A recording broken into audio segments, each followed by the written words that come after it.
Olá, bem-vindos a mais uma correção do nosso simulado para certificação IA 900. E vamos já começar de perguntas, porque é assim que a gente resolve problemas e aprende algo novo, tá? Então, nossa mentoria aqui está sempre baseada em simulados para que vocês aprendam de uma forma mais dinâmica e alçando o resultado, que é a certificação, que é um exame, né? Então, primeira pergunta aqui: você tem um aplicativo que identifica pássaros em imagens. Pássaros em imagens. Você tem que identificar. O aplicativo executa as seguintes tarefas: identifica a localização dos pássaros. Opa, já dei spoiler. Na imagem. Depois, ele identifica as espécies das aves na imagem. Que tipo de visão computacional cada tarefa usa? Então, vamos por partes. Para localizar os pássaros, o que eu vou usar? Detecção de objetos, né? Então, aqui, ó. Vamos ver aqui. Vamos ver essa primeira aqui. Por que não poderia ser classificação de imagens para localizar os pássaros? Porque classificação de imagens não localiza objetos em imagem no espaço. Perfeito?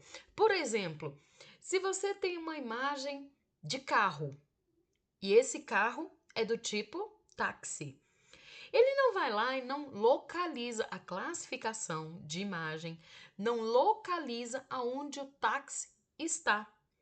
Ele simplesmente retorna o nome táxi na imagem, como uma etiqueta. Perfeito?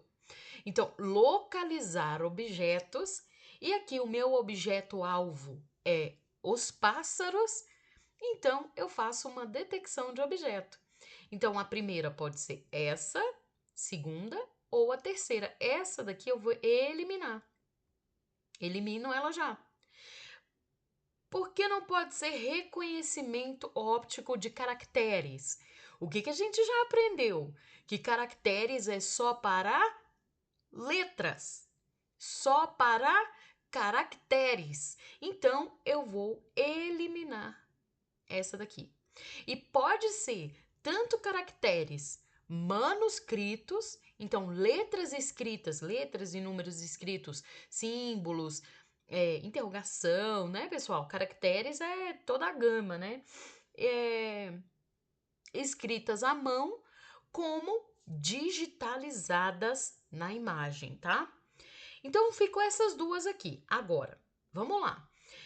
A primeira eu sei que é detecção de objeto, agora a segunda é a tarefa, pessoal, é identifique as espécies das aves. Agora aqui eu estou com, por exemplo, que espécie de ave é essa?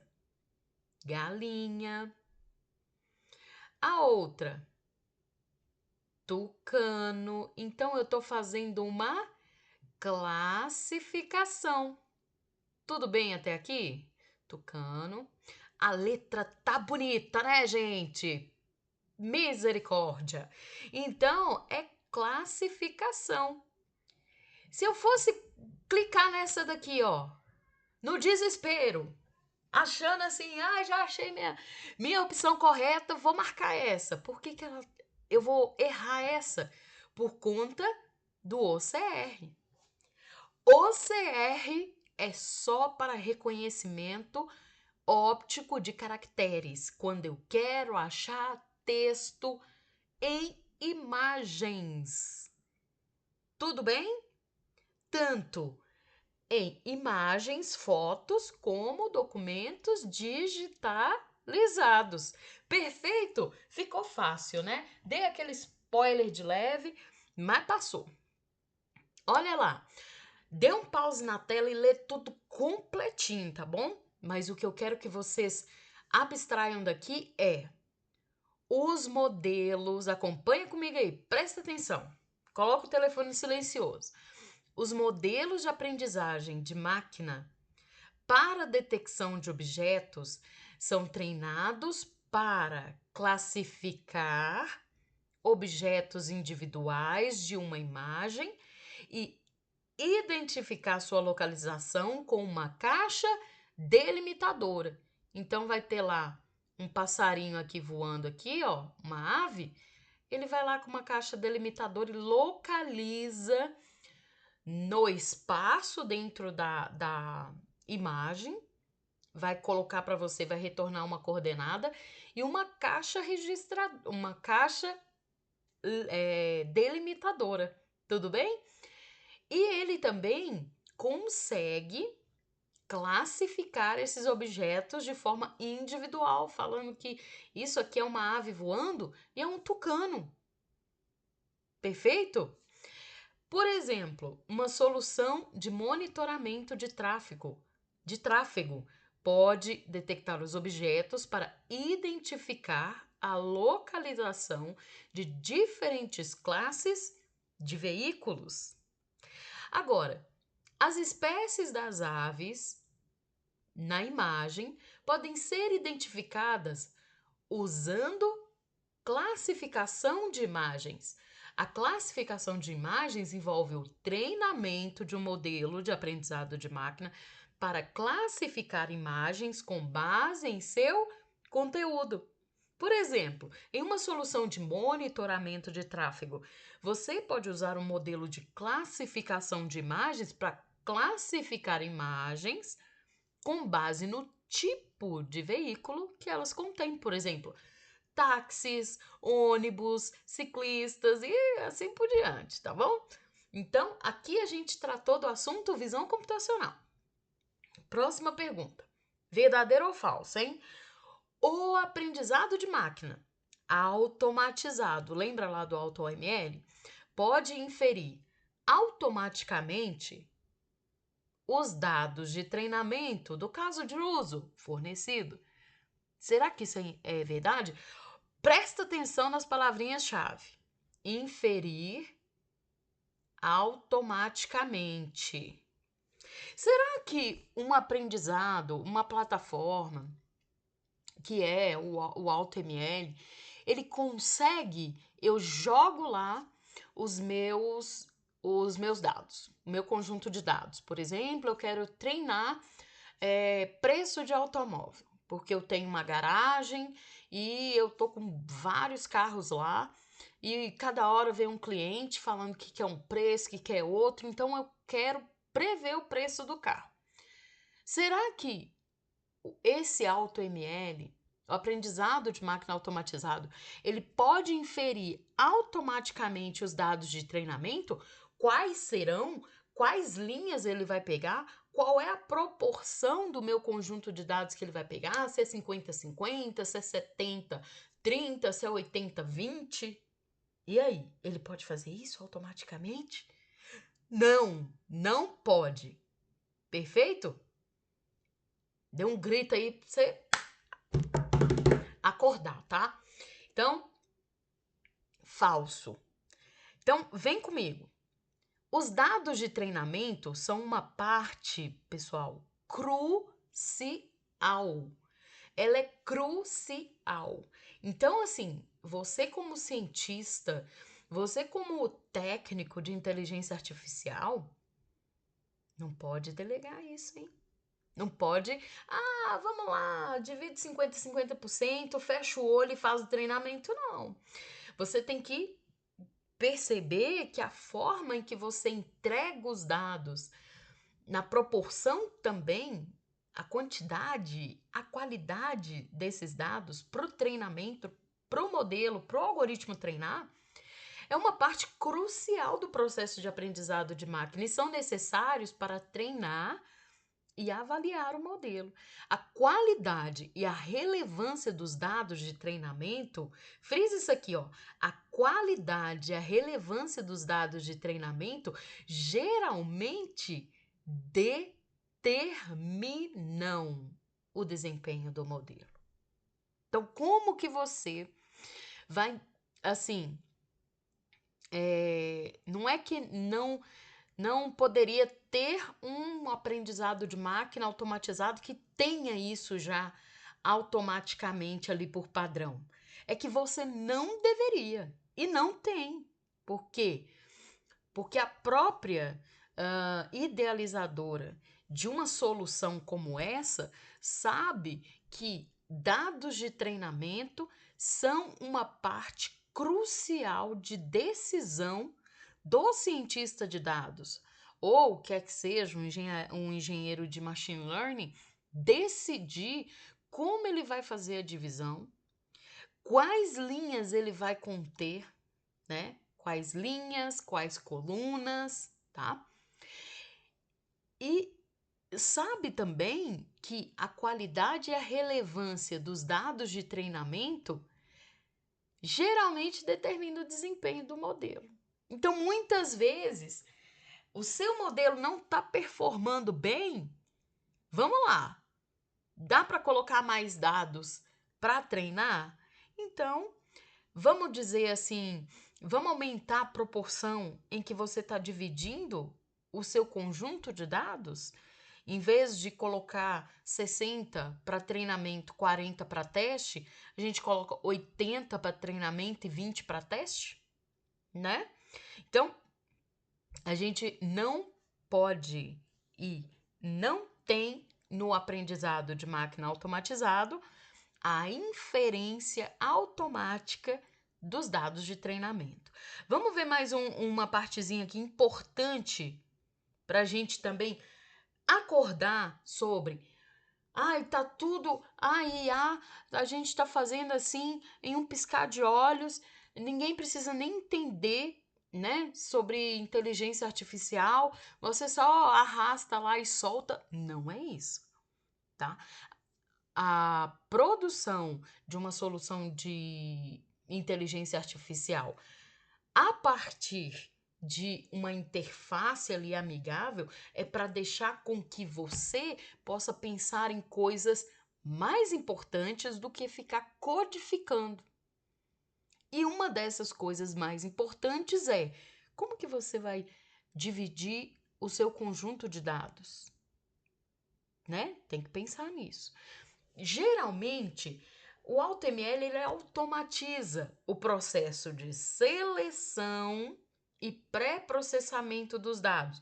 Seleção, pessoal, e pré-processamento de dados não é a mesma coisa de divisão dos dados para treinamento e avaliação. O que ele pode fazer também? Ele automatiza engenharia de recursos, que vamos lembrar aqui que engenharia de recursos é uma tarefa de criar novas variáveis, novas colunas, novos recursos adicionais a partir das colunas que você tem. Por exemplo, você tem uma coluna data. Você cria outras 3 pelo fatiamento da coluna data. Você faz a coluna dia, a coluna mês e a coluna ano. Perfeito? Ou, por exemplo, se você tem ali nome e sobrenome da pessoa junto, você faz uma engenharia de recurso e separa uma coluna para o nome, outra coluna, uma nova coluna para sobrenome. E depois você seleciona os recursos que você quer que vá para o modelo. Por exemplo, não vai aquela coluna de data original e você seleciona dia, mês e ano para ir para o seu modelo. Perfeito?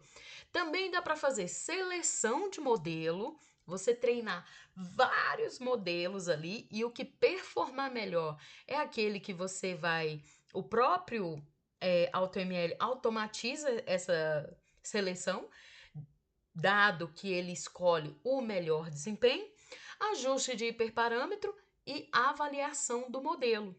Mas os dados precisam ser fornecidos pelo usuário. Portanto, o usuário precisa fornecer os dados relevantes para o caso de uso e então o AutoML pode utilizá-los para construir e otimizar o modelo. Então, aqui a gente já falou sobre aprendizado de máquina. Próxima pergunta. Você está treinando um modelo de classificação de imagens, tá? Então, nós estamos falando de visão computacional, beleza? Mas ele atinge métricas de avaliação menos que satisfatórias. Como que você pode melhorá-lo? Eu falei um pouquinho disso agora mesmo. Primeira opção, adicione um novo rótulo para classes desconhecidas. Então, você vai fazer simplesmente, vou colocar assim, ó, a classificação de imagens. Eu tô classificando espécies de 4 patas. Aí eu coloco cachorro, gato, leão, tigre. E como meu modelo não está performando bem, dado que a métrica de avaliação dele não está satisfatória, eu vou lá e coloco um outro rótulo, desconhecido, né? Tipo, classe desconhecida. E aí? Você acha que vai melhorar? Não vai melhorar. Não vai melhorar, porque qual é o resultado que você quer alcançar? Você quer identificar classes desconhecidas? Ou você quer cachorro, gato, leão e tigre? Então, você criar um viés, criar algo fantasioso ali para poder tentar melhorar uma métrica, não é o caminho correto, tá? Ele vai continuar, mesmo com uma nova classe, essa métrica de avaliação vai continuar insatisfatória, tá? Porque você simplesmente colocou uma coisa a mais ali, tá? Você colocou mais uma classe, né? Ele é multiclasse, por exemplo. Você só acrescentou mais uma classe para ele. A causa raiz dele estar performando mal não é pela classe que ele está tentando prever a classificação. Ele está errando, por exemplo, demais. Então, ele vai errar desconhecida também, perfeito? Não é porque você vai colocar lá desconhecido que ele vai acertar e vai colocar desconhecido na imagem. Não, ele vai fazer uma outra previsão também, do mesmo jeito que ele está prevendo a outra errada. Perfeito? Adicione mais imagens ao conjunto de treinamento. Isso aqui sim. Se ela está performando, se o modelo está performando mal e não está conseguindo classificar de forma verdadeira tanto uma classe quanto as outras classes, eu posso especular que o meu conjunto de dados tem poucas amostras para ele. Perfeito? Então, eu considero adicionar mais imagens ao conjunto de treinamento sempre que a métrica de avaliação estiver menos que satisfatória. E a outra opção é reduza o tamanho das imagens usadas para treinar o modelo. Resolução de imagem não explica uma métrica insatisfatória. Perfeito? Porque é um treinamento de classificação, tá? Então ele precisa aprender a rotular aquela imagem, aquele conjunto de pixels, tá? Independente do tamanho do pixel que ele tem, a tarefa é associar um rótulo ao conjunto de pixel, tá? Se ele está performando mal ao aprender sobre aquele conjunto de pixels e seu rótulo, adiciona mais imagens no conjunto de treinamento e testa de novo para ver se melhora a métrica de avaliação. Perfeito? Então, vamos aqui colocar uma lupa em cima dessa explicação. ao adicionar mais imagens ao projeto, um novo treinamento do modelo provavelmente melhorará o desempenho. Por que você não pode adicionar um novo rótulo para classes desconhecidas? Porque um novo rótulo não ajudará a melhorar o modelo, mas sim enganará o modelo. Perfeito? Então, vamos aqui discutir sobre por que não pode ser reduzir o tamanho das imagens usadas para treinar o modelo. Porque reduzir a qualidade da imagem produzirá resultados mais ruins. Perfeito? Aqui a gente falou de novo de visão computacional. Próxima pergunta. Essa aqui é aquele tipo de clicar no sim ou no não para cada pergunta, tá? Então, a primeira afirmativa é: você pode usar o serviço tradutor, olha a palavrinha-chave, transcrever. Transcrever fala audível em texto. E aí? Então, vamos lá? Vamos alinhar uma coisa. Tradutor, ele vai pegar o texto e traduzir, tá? Para o outro idioma que você quer. Só que quando se diz fala audível, você tá pegando, por exemplo, de um youtuber e transcrevendo para texto. Isso não é uma função do tradutor, tá?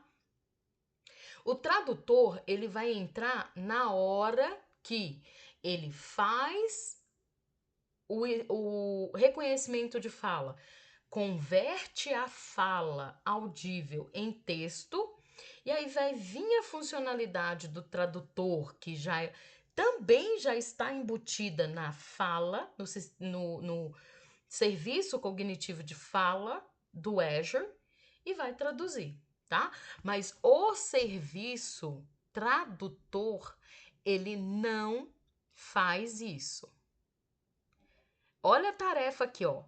A tarefa não é pegar a fala, fazer, converter em texto e em texto a fala é em inglês e tá transcrevendo em português, né? Não é isso que ele está falando aqui. Ele fala, você pode usar o serviço de tradutor é processamento de linguagem natural, e aí você transcreve a fala audível em texto. Ele não faz isso, ele não transcreve, tá? Mas no serviço cognitivo speech, que é fala, já tem um serviço lá de reconhecimento de fala que você pode colocar o tradutor, que ele faz simultaneamente, tanto ao vivo como offline lá, tá?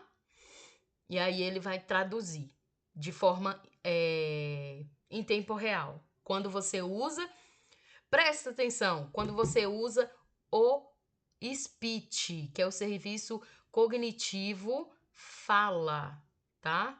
Não o serviço de tradutor. Ele não vai transcrever nada para você em texto. Já o serviço cognitivo fala usa o reconhecimento de fala para transcrever a fala audível em texto, e também já tem embutido lá, se você quiser habilitar, para ele fazer essa transcrição em outro idioma para você, perfeito? Você pode usar o serviço tradutor para detectar o idioma de um determinado texto? Sim, ele detecta. Muito bom, tá? Você pode usar o serviço tradutor para traduzir textos entre idiomas? Sim, todos esses dois aqui, ó, são serviços, são tarefas do processamento de linguagem natural. Esse aqui não, tá? Perfeito. Então, é isso. Próximo. Notas do exame. Cada pergunta aqui correta apresenta uma solução completa. Então, vamos ver. Será que a Microsoft refere-se ao Microsoft Copilot como copiloto de terceiros? Não, né? O próprio Microsoft Copiloto, Copilot, é dele, é proprietário dele. Então, é o primário, não de terceiros, tá? Não de terceiros. Então, a gente vai procurar a afirmativa que tem primário. A Microsoft refere-se a Microsoft Copilot como copiloto primário. Então, é essa. E como que ele se refere aos outros copilots criados lá por outras empresas? Chama de plugins, tá? Plugins desenvolvidos por outras empresas. Nessa afirmativa aqui, fala que a Microsoft refere-se a plugins desenvolvidos por outras empresas como copiloto primário. Não, a gente sabe que primário é só o Microsoft Copilot oficial, tá? A Microsoft refere-se a plugins desenvolvidos por outras empresas como copiloto de terceiros? Sim. Então é a segunda e a última. Perfeito! O nome copiloto, Copilot, é originário da Microsoft e é usado em todo o setor para descrever copilotos próprios e de terceiros. A Microsoft refere-se ao Microsoft Copilot como primário e aos plugins desenvolvidos por outras empresas como copilotos de terceiros. E é isso, pessoal. Fica aí ligado que já vai sair a correção do simulado do próximo, já no próximo vídeo, tá bom? Até breve.